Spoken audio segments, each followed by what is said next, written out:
चलते हैं अपने अगले कॉलर की तरफ। विजय जी हमारे साथ जुड़ रहे हैं। विजय, गुड आफ्टरनून। बताइए आप कहां से बात कर रहे हैं और न्यू ईयर की आपको बहुत बहुत शुभकामनाएं।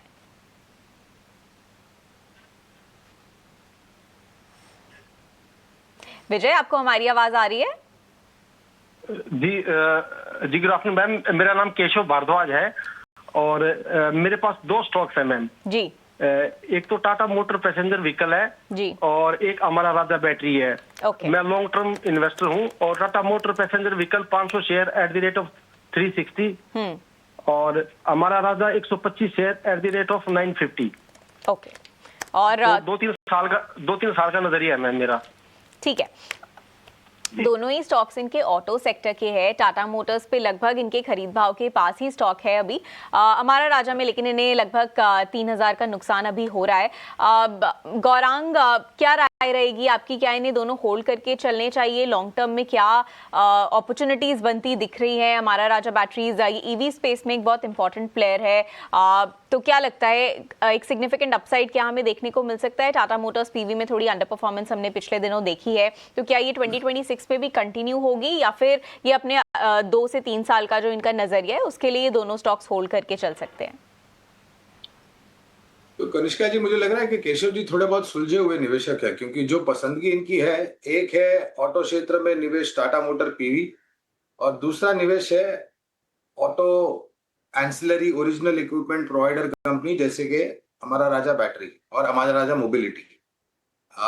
दोनों ही एक दूसरे के ऊपर निर्भर है और मेरी सूझबूझ समझ और अनुभव ये कहता है कि अगर ऑटो क्षेत्र अच्छा करता है आने वाले भविष्य में, तो ऑटो क्षेत्र से जुड़ी हुई जो भी कंपनियां हैं जो टायर बनाती हैं, ओईएम सेगमेंट की कंपनियां, उदाहरण के तौर पर हमारा राजा मोबिलिटी या फिर बाकी अन्य पुर्जे बनाने वाली कंपनियां, ये सभी सकारात्मक रुझान लेकर के आएंगे, क्योंकि ये बहुत करीब से जुड़े हुए हैं, एक दूसरे के ऊपर निर्भर है।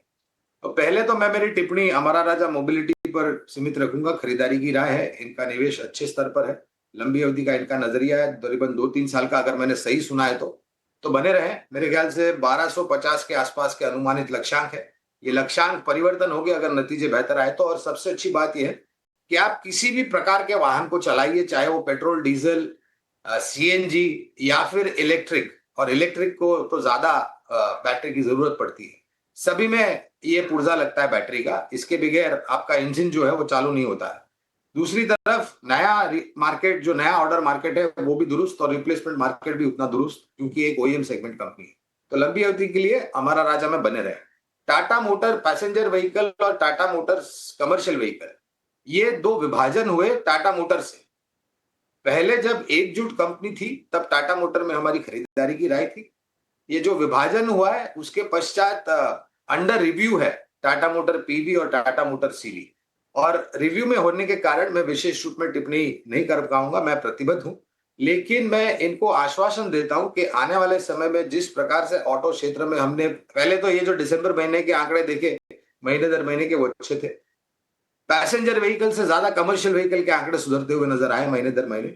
और इनकी जो एक प्रोडक्ट है जेएलआर, जो कि high and segment, high premium product है, वो आने वाले भविष्य में बेहतर रुझान लेकर के आएगी और योगदान बैलेंस शीट पर आएगा आय और शुद्ध मुनाफे में।